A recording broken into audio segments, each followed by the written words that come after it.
नमस्कार जय Jagannath studying with mind channel को मोर स्वागत। आज आम स्टार्ट करवा 7th क्लास साइंस रो क्वेश्चन आंसर अधा थिला ताको आम आउ फिलअप करवा 5 नंबर पर्यंत सरी थिला एबे 6 नंबर स्टार्ट करवा। 6 नंबर अध्याय आरंभ रे थिबा वार्ता गोटे धला कागज रे लिखिबा पई तुमे केउ केउ उपादान व्यवहार करिवो तुम स्प्रे बोतल रे एथिपई कोन कोन रखिबो विभिन्न संभव संयोजन और लेखार रंग को ने एक सारणी तैयारी करो। लिखिबा पदार्थ स्प्रे बोतल तरल केउ रंग पाइबा चून पानी हळदी द्रवण लाल बादामी साबुन पानी हळदी द्रवण लाल बादामी भिनेगार लाल बंधाकोबी रस सहित लिखिबा गोलापी कलर खाइबा द्रवण खाइबा सढ़ा द्रवण लाल गोलाप फूल रस लिखिबा सबुज कलर अंगूर रस सहित लाल गोलाप संगृहित पदार्थ मिसा गला माने अंगूर रस सहित कौन मिसा गला गोलाप रस मिश्रणटी लाल रंग भली देखागला जदि से मिश्रण रे खाइबा सोडा मिसा जाए तेबे कौन हबो माने अंगूर रस होचे अम्ल अम्ल रे गोलाप रस मिसेले तापर हम क्षारीय मिसेबा कौन होचे तुम उत्तर हम देखिबा लिखिबा अंगूर रस रे साइट्रिक अम्ल थाए हम जानि छे अंगूर रस रे कौन थाए ना साइट्रिक एटा गोटे लिखि देबो अंगूर रे थाए साइट्रिक अम्ल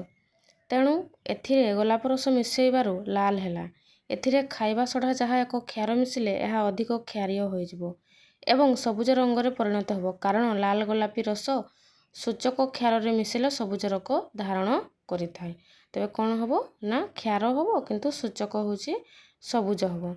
8 नंबर कमला रस व्यवहार ज्योति तार जन्मदिन रे तार आई पाखक एक गुप्त वार्ता पठेइला वार्ताटी पढ़िबा पई ज्योतिर आई को तुमे सहाय्य करि पारिबो कि केउ सूचक व्यवहार करले वार्ताटी स्पष्ट पढ़ी हबो देखिबा कमला रस रे साइट्रिक अम्ल थाए आमे एक सूचक व्यवहार करी तांको आई को गुप्त चिठी देखाइबारे सहाय्य करि पारिबा आमे लाल बंधाकोबी रस व्यवहार करि पारिबा कारण यह अम्ल सह मिसी अम्ल को गोलापी बा लाल रंग छाप दे थाए जेउ समय रे लेखा थिबा कागज बाइगणी और आंशिक नील वर्ण धारण करे अर्थात साइट्रिक अम्ल रे लेखा थिबा अदृश्य अक्षर लाल बंधाकोबी रस सह प्रतिक्रिया करिबारु अदृश्य अक्षर दृश्यमान रंग को परिवर्तन हेबारु अक्षर पढ़ी पारि थाए तबे जेगा देखा जाउ नथला सेठी हमें देखि पारिले। तापर देखिबा 9 नंबर प्राकृतिक सूचक किपरि प्रस्तुत करा जाय उदाहरण सह वर्णना करो तबे एटा गोटे लॉन्ग क्वेश्चन टाइप रो फूल पाखुड़ा पत्र बा मूल को हेमदस्ता और पिटण बा पुआ साहाय्य गुंड करा जिवो गुंड को गरम पानी रे मिसाई छणा कागज साहाय्य छाणीबा को पड़िबो एही परिष्कृत द्रवण को प्राकृतिक सूचक उदाहरण स्वरूप गोलाप फूल पाखुड़ा संग्रह करा जाऊ गुंड कला पर एक ग्लास रे रखी सेथिरे गरम पानी ढळा जाऊ जेपरि समस्त गुंड पानी रे बुडी रहिबो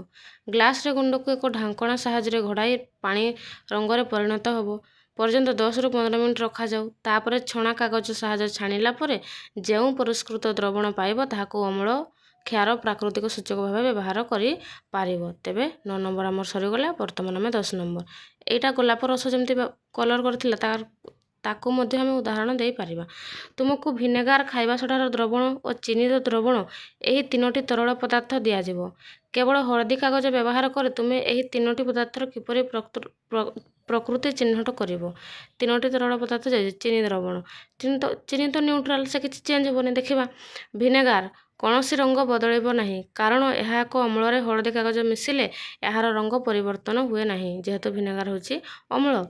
खाइबा सोडा से क्षार हळदी सूचक कागज हळदी रंग लाल धूसर रंग धारण कला तेबे यह क्षारीय हळदी कलर रंगटा लाल धूसर हो गला तेबे सेटा कोन क्षारीय चीनी द्रवण रंग रे कोनोसी परिवर्तन नहीं कारण यह एक प्रशमित निरपेक्ष पदार्थ रे मिसिले यह रंग रे कोनोसी परिवर्तन हुए नहीं चीनीटा होची चीनी पानी लूण पानी सेगुड़ा होची न्यूट्रल लाल गोलापर प्रस्तुत पदार्थ को एक तरल एक्स रे मिसाइले तरलर रंग सबुज हुए कहिलो एक्स र प्रकृति कौन से तरल एक्स रे अधिक अणा रस मिसाइले कौन हबो देखिबा लाल गोलाप रस सूचक तरल पदार्थ रे मिसिबारु यार रंग सबुज रंग रे परिणत हैला तेबे तरल पदार्थ एक्स एक क्षार पुनश्च एथिरे अधिक परिमाण रे अणा रस जहा अम्ल मिसिबारु फास्ट क्षार थिला तापर अम्ल मिसै गला तरल पदार्थ एक्स अम्ल परिणत हैला अर्थात अणा रस मिसिबारु पूर्वरु सबुज रंग होइथिबा तरल पदार्थ एक्स यार अम्लीय गुण वृद्धि पाइला फल रे यह गोलापी बा लाल रंग रे परिणत होइगला तापर देखि 12 नंबर कही देख निम्न दिया प्रवाह चित्र बा फ्लो चार्ट सूचना गुड़िक पर्यवेक्षण कर और विश्लेषण कर खाली थिबा स्थानर सूचना गुड़िक पूरण कर एक बगीचार केतेक रुग्ण गछ थिबार कल्पना कर मृत्तिका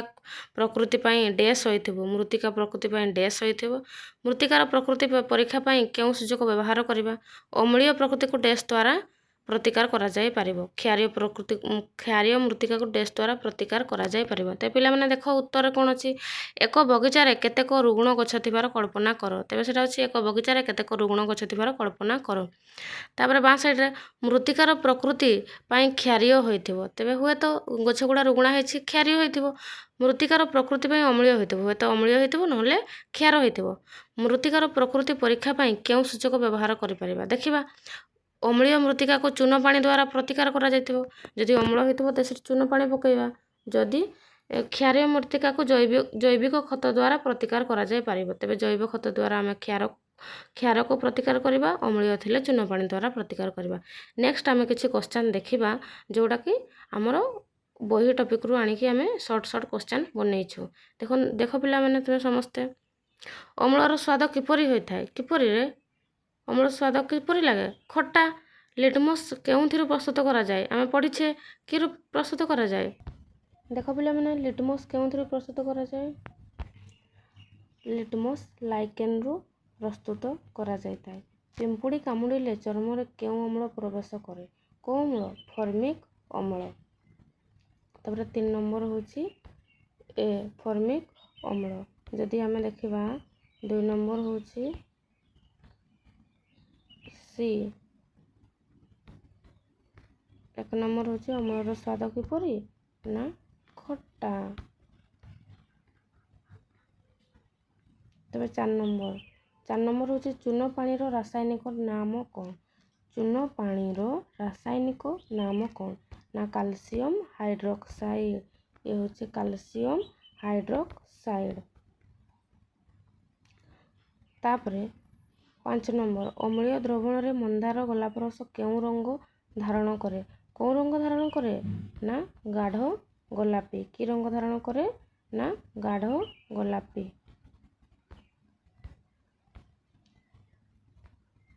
तापर 6 नंबर निरपेक्ष द्रवण रे लिटमस कागजर रंग कौन हुए निरपेक्ष द्रवण रे लिटमस कागजर रंग कौन हुए ना कौनसी परिवर्तन हुए नहीं देखिबा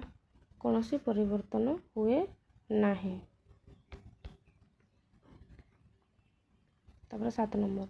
अत्यधिक रासायनिक सार प्रयोग द्वारा माटी अम्लीय हो गले कौन मिसेबो अम्लीय हो गले कौन मिसेबो चून पानी हम पढ़ी के आसले अम्ल हो गले कौन मिसेबो ना चून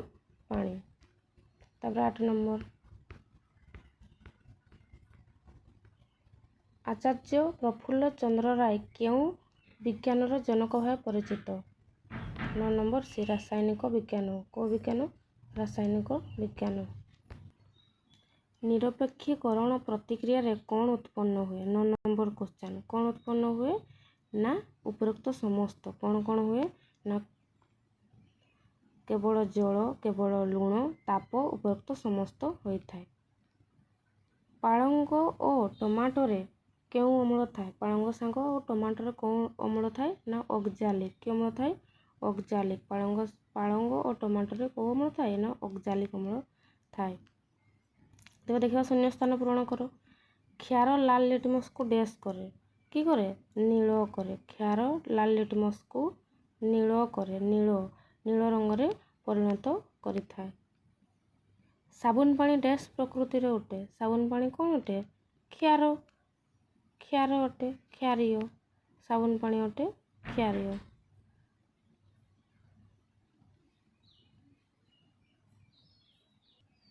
3 नंबर देख अम्ल और क्षार रासायनिक प्रतिक्रिया को कौन कहा जाए ना निरपेक्षीकरण कौन कहा जाए निरपेक्षीकरण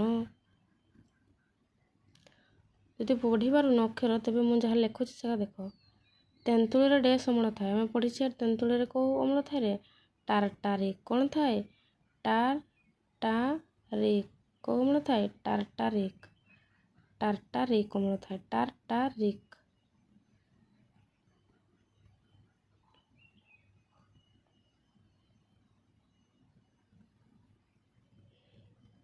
ଅଁଳା ରସରେ ଡ୍ୟାସ୍ ଅମ୍ଳ ଥାଏ? ଅଁଳାରେ ଆସ୍କର୍ବିକ୍, ଆମେ ଆମ ବହିରେ ମଧ୍ୟ ଦେଖିଥିଲେ। ଅଁଳା ରସରେ କ'ଣ ଥାଏ? ଆସ୍କର୍ବିକ୍। ଅଁଳା ରସରେ ଥାଏ ଆସ୍କର୍ବିକ୍ ଅମ୍ଳ। ତାପରେ 6 ନମ୍ବର, ନିରପେକ୍ଷୀକରଣ ପ୍ରତିକ୍ରିୟାରେ ଡ୍ୟାସ୍ ନିର୍ଗତ ହୁଏ। କ'ଣ ନିର୍ଗତ ହୁଏ? ତାପ। କ'ଣ ନିର୍ଗତ ହୁଏ? ତାପ। ନିରପେକ୍ଷୀକରଣ ପ୍ରତିକ୍ରିୟାରେ କ'ଣ ନିର୍ଗତ ହୁଏ? ନା ତାପ ନିର୍ଗତ ହୋଇଥାଏ।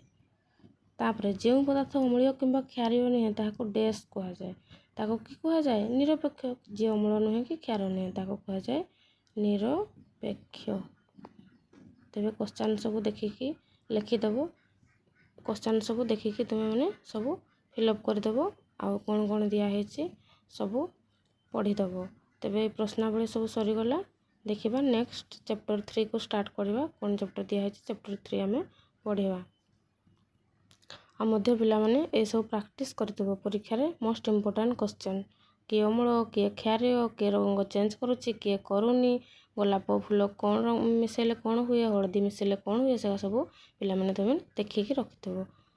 Thank you. ଜୟ ଜଗନ୍ନାଥ। ଭଲ ଲାଗିଲେ କମେଣ୍ଟ କରିବେ, ଲାଇକ୍ କରିବେ, ସେୟାର କରିବେ। ଯଦି ଏ PDF ଦରକାର ତେବେ ଆପଣ ନିହାତି କମେଣ୍ଟ ମାଧ୍ୟମରେ ଜଣାଇବେ। Thank you.